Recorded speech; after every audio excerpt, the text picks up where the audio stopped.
沈小姐，这位就是投诉我们的顾客，这是我们总公司派来的负责人沈小姐。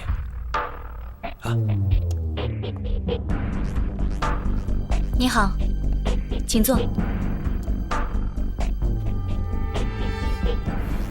首先，对于我们公司的产品对你造成的伤害，在这里，我代表公司对您表示深深的歉意。对不起。对不起，沈小姐是吧？你也是女人，你应该知道，女人的脸比命都重要。你们公司的化妆品把我的脸弄成这副鬼样子，一句对不起就算了吗？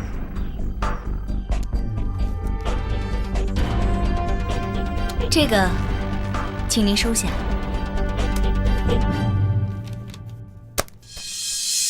用这点钱就想补偿我吗？我知道，这点钱并不能弥补我们对你的伤害。您有什么要求，尽管提出来，我们一定满足。好，算你识相。其实，我的要求，要不然，我们边吃边谈，怎么样？那好吧。来，请吧。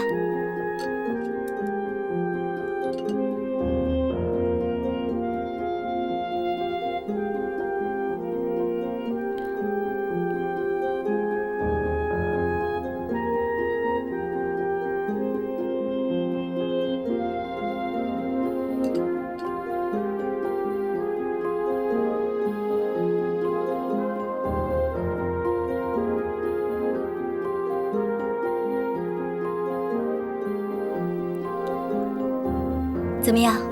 您吃的还习惯吗？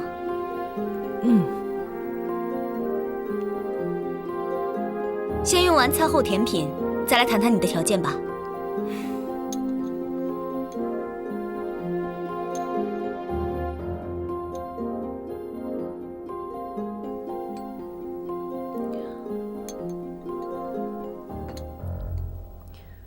好了，现在来谈谈我们的条件吧。条件？什么条件？怎么，你想耍赖啊？沈小姐，沈氏集团可是大公司啊。只要我站出来召开记者招待会，公开你们用掺有重金属的化妆品冒充全天然化妆品，哼，过不了几天，沈氏的信誉就会急速下滑。沈小姐，到时候你承担得起这个责任吗？我只是想问一下，刚才的餐后甜品还符合您的胃口吗？还不错。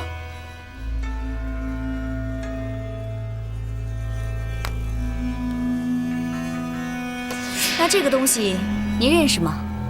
这个我当然认识，就是我投诉的那款化妆品啊。没错，也就是您刚刚才享受的津津有味的餐后甜品。你不用担心，我们的化妆品即便是吃了也没有关系。所有的化妆品都是由纯天然原料制成的。如果真像您说的那样，我们的化妆品含有重金属的话，那么一会儿我们两个就都该进医院了。李佳，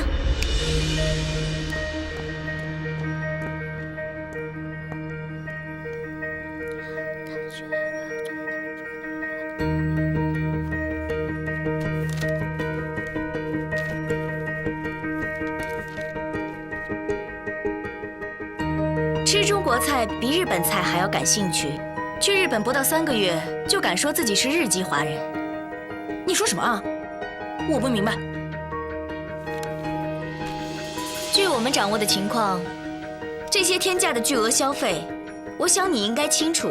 如果我继续了解下去，还会发现什么？如果你不想坐牢的话，不要告诉我这钱是你自己的。为了这点钱，你把自己的脸弄成这样，连自己的老祖宗都卖了，你不觉得丢人吗？告诉我，这些钱是谁给你的？李佳，哎，打电话报警。好嘞。别报警！我说，其实我也不知道他是谁，我只知道他给我钱，让我帮他做点事儿。马上召开记者会，让这位女士为我们沈氏的产品恢复名誉。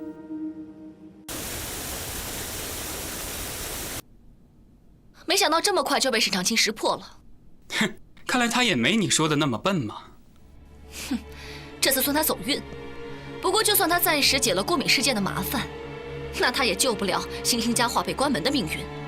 爸就是想拿这个公司开刀，让沈氏那些老家伙看看到底该站在哪边去。对了，表哥，你确定那个女人她不会供出你吗？放心吧，那天我化了妆，还戴了帽子，那女人连我的脸都没看见，更不知道我是谁，怎么可能供出我来呢？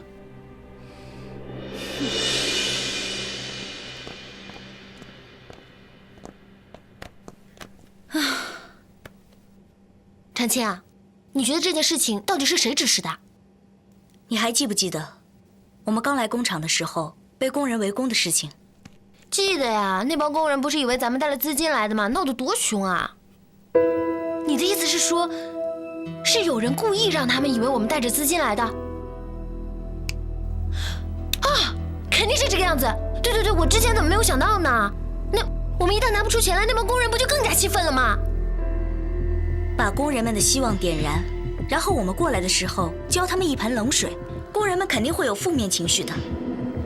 我决定了，明天一早呢就去公安局，把那3个工人保释出来。我已经调查过了，他们这3个人当中，一个妻子卧病在床，另外一个要供2个孩子上学，最后一个，他们家一共有6口人，要住在一个30平的小房子里。他们只是生活上有困难的好人，一定是被人蛊惑，被人利用了。所以，我一定要查出真相，揪出幕后的主使人。你们3个，跟我进来。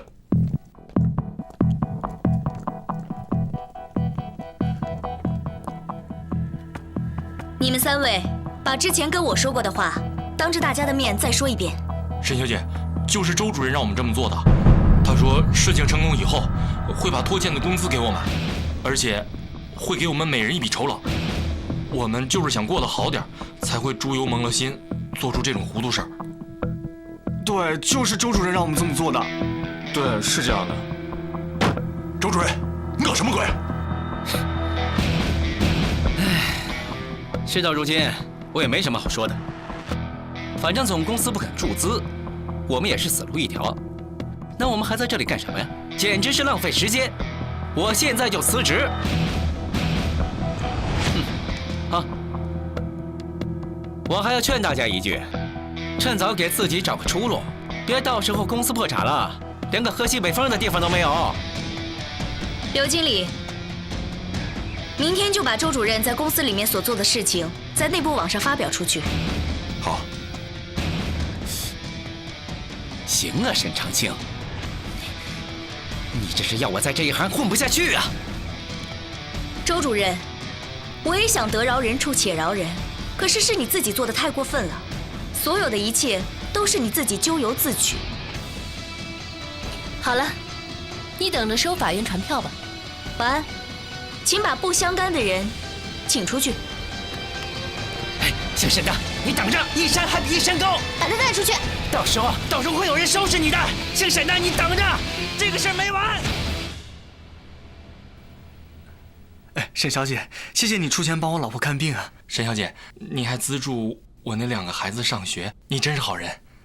是啊，沈小姐，你还给我们一间员工宿舍，我们一家人再也不用挤那30平米的小屋子了。你们都是沈氏的员工，我做这些都是应该的。谢谢沈小姐。谢谢沈小姐。好了，现在我们要开会了，你们先出去吧。谢谢沈小姐。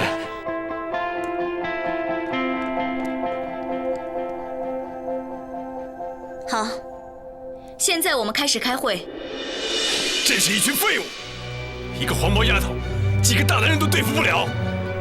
董事长，沈小姐可不是简单的人物，那几个粗人对付不了她，也不意外。算了，没什么大不了的，只要公司不给他拨资金，沈长清就算对付得了一时，他也休想让星星家化起死回生。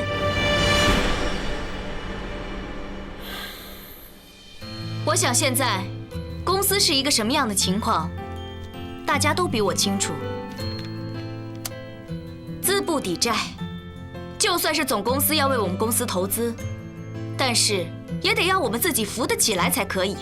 不要以为总公司就有责任和义务对子公司负责。我可以告诉大家，总公司没有这个责任，也没有这个义务。商场的游戏规则就是这样，优胜劣汰。那沈小姐的意思是说，如果我们自己扶不起来，那破产是一定的了。如果我们继续抱着这种天上掉馅饼的心态，永远等着天上掉馅饼下来的话，那么我可以告诉大家，破产是必然的。只要3个月，我们在3个月之内销售额可以增加15%的话，那么总公司就会给我们新兴家化注入一笔资金。15%？如今的情况怎么可能完成啊？对，怎么可能有15%？如果你要是觉得不可能的话，那么永远都不可能。事情是靠大家做出来的，而不是幻想出来的。只要我们大家齐心协力，我相信一定可以做得到。我们就是要跟总公司证明，我们并不是无能之辈，我们公司也是大有前途的。好，从明天开始，我们销售部全体人员每天都出去跑市场、跑订单。好，这样的话，我明天就去跑银行，我哪怕是睡在银行里面，也要跟银行去商量，让他们多宽限我们几天。好，那我们就一起努力，一起努力。